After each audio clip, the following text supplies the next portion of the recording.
मोहब्बत भीख होती तो तुम्हारे दर पे झुक जाते। मोहब्बत भीख होती तो तुम्हारे दर पे झुक जाते। खुदा का वास्ता देकर ये तुमसे मांग लेते, हम सदा देते।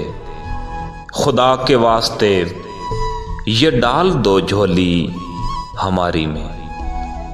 मगर ये भीख थोड़ी है, मगर ये भीख थोड़ी है जो झुक के मांग ली जाए।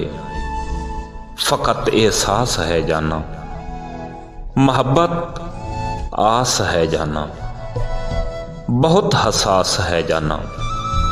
कभी एहसास को बाजार में बिकते हुए देखा, किसी भी आस को कशकौल में डाला नहीं जाता। मोहब्बत एक जज्बा है जो मांगे से नहीं मिलता। अगर ये भीख होती तो भिखारी बन गए होते।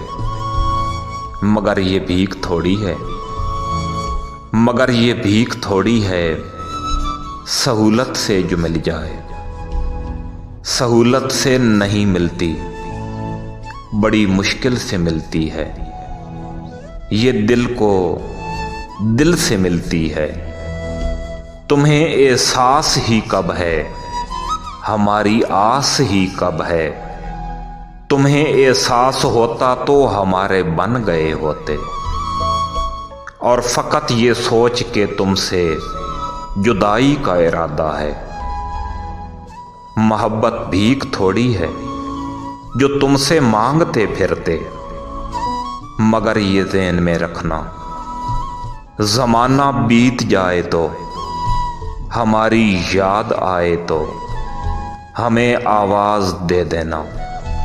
हमेशा पास पाओगे, हमारे दिल में चाहत का सदा एहसास पाओगे।